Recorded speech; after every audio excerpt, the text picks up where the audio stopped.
بسم اللہ الرحمن الرحیم۔ نکاح کے مسائل۔ نکاح بھی اللہ پاک کی بڑی نعمت ہے۔ دین اور دنیا دونوں کے کام اس سے درست ہو جاتے ہیں اور اس میں بہت فائدے اور بے انتہا مصلحتیں ہیں۔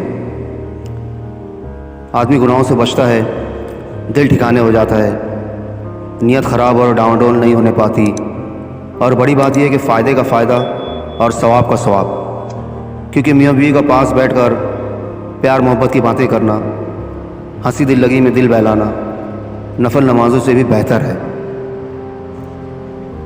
مسئلہ: نکاح فقط دو لفظوں سے بن جاتا ہے، جیسے کسی نے گواہوں کے روبرو کہا کہ میں نے اپنی لڑکی کا نکاح تمہارے ساتھ کیا، اس نے کہا میں نے قبول کیا، بس نکاح بن گیا اور دونوں میاں بیوی ہو گئے۔ اگر اس کی کئی لڑکیاں ہوں تو فقط اتنا کہنے سے نکاح نہ ہوگا، بلکہ نام لے کر یوں کہے کہ میں نے اپنی فلاں لڑکی کا نکاح تمہارے ساتھ کیا، وہ کہے کہ میں نے قبول کیا۔ مسئلہ: کسی نے کہا اپنی فلانی لڑکی کا نکاح میرے ساتھ کر دو، اس نے کہا میں نے اس کا نکاح تمہارے ساتھ کر دیا، تو نکاح ہو گیا۔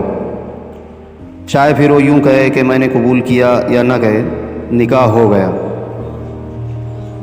مسئلہ: اگر خود لڑکی وہاں موجود ہو اور اشارہ کر کے یوں کہہ دے کہ میں نے اس کا نکاح تمہارے ساتھ کیا، وہ کہے میں نے قبول کیا، تب بھی نکاح ہو گیا، نام لینے کی ضرورت نہیں۔ اور اگر وہ خود موجود نہ ہو تو اس کا بھی نام لیوے اور اس کے باپ کا بھی نام اتنی زور سے لیوے کہ گواہ لوگ سن لیوے۔ اور اگر باپ کو بھی لوگ نہ جانتے ہوں اور فقط باپ کے نام لینے سے معلوم نہ ہو کہ کس کا نکاح کیا جاتا ہے، تو دادا کا نام بھی لینا ضروری ہے۔ غرض یہ ہے کہ ایسا پتہ مذکور ہونا چاہیے کہ سننے والے سمجھ لیں کہ فلانی کا نکاح ہو رہا ہے۔ مسئلہ: نکاح ہونے کے لیے یہ بھی شرط ہے کہ کم سے کم دو مردوں کے یا ایک مرد اور دو عورتوں کے سامنے کیا جائے، اور وہ لوگ اپنے کانوں سے نکاح ہوتے اور وہ دونوں لفظ کہتے سنے، تب نکاح ہو گیا۔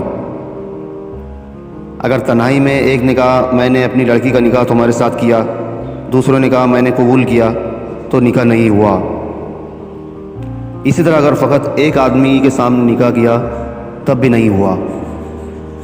مسئلہ: اگر مرد کوئی نہیں، صرف عورتیں ہی عورتیں ہیں، تب بھی نکاح درست نہیں، ہے، چاہے 10-12 کیوں نہ ہو، دو عورتوں کے ساتھ ایک مرد ضرور ہونا چاہیے۔ مسئلہ: اگر دو مرد تو ہیں لیکن مسلمان نہیں ہیں تو بھی نکاح نہیں ہوا۔ اسی طرح اگر مسلمان تو ہیں لیکن وہ دونوں یا ان میں سے ایک ابھی جوان نہیں، تب بھی نکاح درست نہیں۔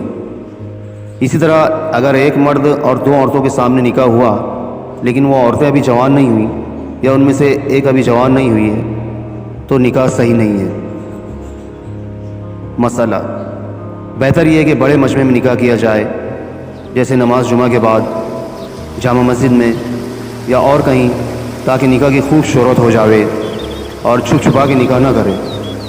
لیکن اگر کوئی ایسی ضرورت پڑ گئی کہ بہت آدمی نہ جان سکے، تو خیر کم سے کم دو مرد یا ایک مرد دو عورتیں ضرور موجود ہوں جو اپنے کانوں سے نکاح ہوتے سنیں۔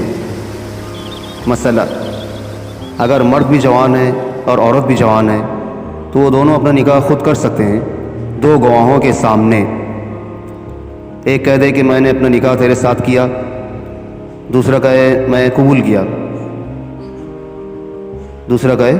کیا، بس نکاح ہو گیا۔ مسئلہ: اگر کسی نے اپنا نکاح خود نہیں کیا بلکہ کسی سے کہہ دیا کہ تم میرا نکاح کسی سے کر دو، یا یوں کہا میرا نکاح فلانے سے کر دو، اور اس نے دو گواہوں کے سامنے کر دیا، تب بھی نکاح ہو گیا۔ اب اگر وہ انکار بھی کرے تب بھی کچھ نہیں ہو سکتا۔ وما علینا الا البلاغ۔